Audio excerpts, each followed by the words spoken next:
Na quietude da madrugada em Jerusalém, enquanto o céu ainda guardava os últimos tons da noite, Jesus se dirigiu ao Monte das Oliveiras.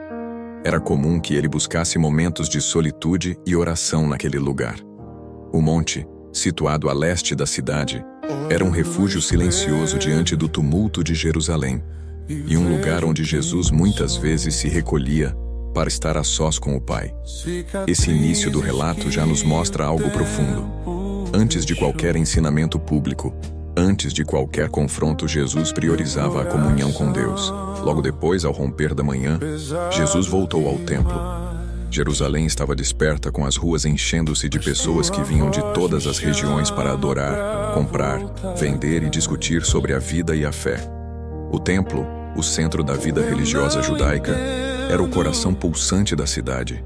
E foi ali que Jesus começou a ensinar novamente, sentado como os rabis faziam.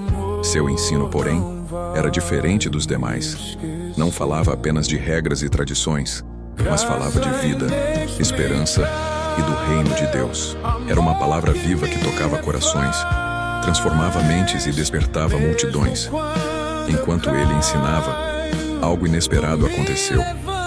Escribas e fariseus, conhecedores da lei, aproximaram-se trazendo consigo uma mulher. O semblante dela denunciava o medo, a vergonha e a humilhação. Ela havia sido apanhada em adultério, não apenas acusada, mas surpreendida em flagrante, segundo eles. A cena foi brutal. Arrastaram-na para o meio da multidão, expondo sua intimidade e dor, como se fosse apenas um objeto para ilustrar uma discussão legal. Colocaram-na diante de Jesus, não apenas para julgar a mulher, mas também para colocar o mestre à prova. E então disseram: Mestre, esta mulher foi apanhada no próprio ato, adulterando, e na lei nos mandou Moisés que as tais sejam apedrejadas. Tu, pois, que dizes? João 8:4-5. Aqui está o cerne do conflito. Segundo a lei de Moisés, Levítico 20:10 e Deuteronômio 22:22, o adultério era pecado grave e deveria ser punido com a morte. No entanto, o que chama a atenção é que apenas a mulher foi trazida. Onde estava o homem que também havia participado do adultério? A lei exigia a punição de ambos, mas os acusadores estavam mais interessados em armar uma cilada para Jesus do que em cumprir a justiça. O objetivo deles era testá-lo. Se ele dissesse que a mulher não deveria ser apedrejada, poderia ser acusado de desprezar a lei de Moisés. Se dissesse que deveria ser apedrejada, poderiam acusá-lo diante dos romanos, que haviam retirado dos judeus o direito de aplicar a pena de morte. Para os fariseus parecia não haver saída para Jesus, mas Jesus, com sabedoria divina, respondeu de uma forma inesperada. Ele não entrou imediatamente em debate, não se deixou enredar pela armadilha. Ao contrário, inclinou-se e começou a escrever no chão com o dedo. João 8:6. O texto bíblico não revela o que ele escreveu. E talvez esse detalhe não seja essencial, porque o foco não está no conteúdo da escrita, mas no gesto. Ele quebrou a tensão com silêncio e ação. Diante da pressa dos acusadores e da exposição cruel da mulher, Jesus trouxe calma, tempo, reflexão. No entanto, os acusadores insistiam. Queriam uma resposta direta. Queriam colocar Jesus contra a parede. Foi então que ele se levantou e declarou a frase que atravessaria séculos: Aquele que dentre vós está sem pecado, seja o primeiro que atire pedra contra ela. João 8:7. Essas palavras ressoaram como um trovão em meio àquela multidão. A lei falava de justiça e punição, mas Jesus trouxe à tona algo ainda mais profundo: a realidade do pecado humano. Quem poderia de fato levantar-se como juiz perfeito? Quem ali estava sem culpa diante de Deus?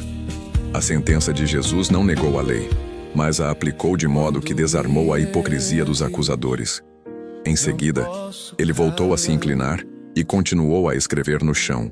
João 8:8. Esse gesto repetido parece reforçar a ideia de que ele não se deixava manipular. Sua autoridade não vinha da pressão dos homens, mas do Pai. A reação dos acusadores foi imediata. O texto bíblico diz que, ao ouvirem aquelas palavras, foram saindo um a um, começando pelos mais velhos até os últimos. João 8:9. Esse detalhe é significativo. Os mais velhos, provavelmente mais conscientes de seus próprios pecados e limitações, foram os primeiros a deixar as pedras caírem ao chão e a se retirarem. Aos poucos, toda a multidão de acusadores se dispersou. O barulho das pedras caindo no chão deve ter ecoado como símbolo da derrota da acusação injusta e da vitória da graça. Ao final, ficou apenas Jesus e a mulher, em meio ao templo. A multidão curiosa também havia silenciado, talvez refletindo sobre o que tinham presenciado. Jesus então se levantou, olhou para a mulher e perguntou: Mulher, onde estão aqueles teus acusadores? Ninguém te condenou? João 8:10. Aqui está a essência do Evangelho. Jesus não ignorou o pecado, não disse que o adultério era irrelevante, mas também não se uniu àqueles que a condenavam. Ele ofereceu perdão e, ao mesmo tempo, um chamado à transformação. Vai e não peques mais. Não é apenas uma absolvição, mas uma ordem para uma nova vida, longe da escravidão do pecado. Reflexão histórica e espiritual. Esse episódio nos mostra o contraste entre a justiça humana e a justiça divina. Os escribas e fariseus representavam a letra da lei, mas a usaram de maneira distorcida para humilhar e testar. Jesus, por outro lado, cumpriu a lei com perfeição, revelando que sua finalidade última não era apenas punir, mas conduzir ao arrependimento e à vida. O gesto de Jesus de escrever no chão lembra que ele mesmo é o legislador divino. A lei havia sido escrita pelo dedo de Deus em tábuas de pedra no Sinai. Agora, o Filho de Deus escrevia com o dedo na terra, mostrando que ele tinha autoridade sobre a própria lei. Outro ponto importante é o silêncio de Jesus diante da pressão. Muitas vezes, em situações de confronto, buscamos respostas rápidas e reativas.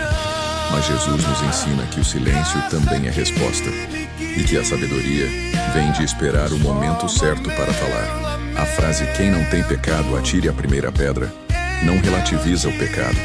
Pelo contrário, ela lembra que todos estão debaixo do mesmo julgamento de Deus.